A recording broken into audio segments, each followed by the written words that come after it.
जी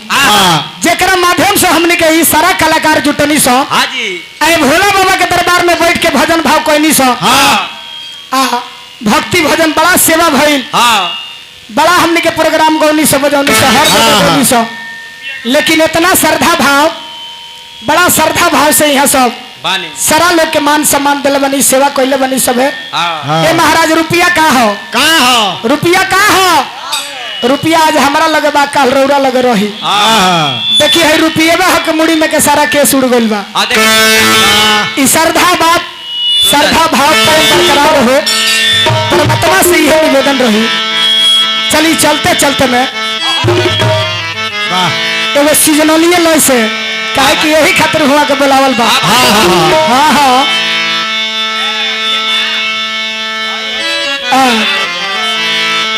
एगो औरत अपना पति देव से कहतरी का कहतरी और चैतो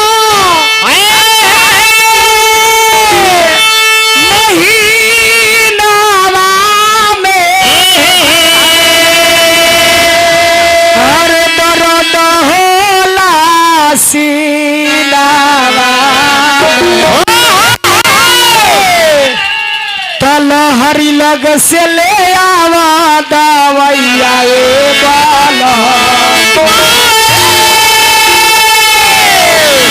संतोष भैया लहरी लगे जा लिया वह मेहरारू को हतर के हो लहरी बड़ा लहरी हाँ 3 फुट के हाँ 3.5 हाथ वाला उनकरे दुकान में जाई हजार के दवाई तन ली आई मेहरारू मरद से कहली कि उठता कमर में दर्दिया सजनवा हर ले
औरत का कहतरी अरे एक बजा सरसों ना पीटल उतर दर्द हो गई वो तोला उखाड़े में का दर्द हो गई सरसों में बड़का बड़का खूंटी रहला बड़का खूंटी रहला ऐसे दर्द उपट गइल आई पियरे ना उखाड़ लेता आई पियरे अब चल कहतरी मरद से कहतरी का कहतरी अरे सरसों उखाड़ गइली सरसों के खेत में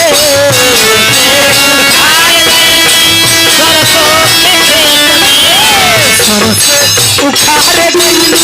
सरसों के खेत में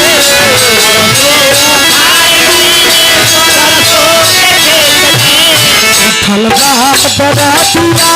कमर यौरी पेट में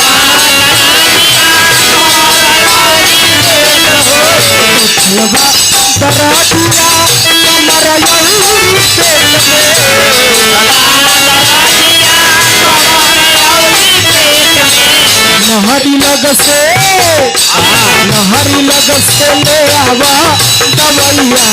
सजनवा उठता दरदिया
चलिए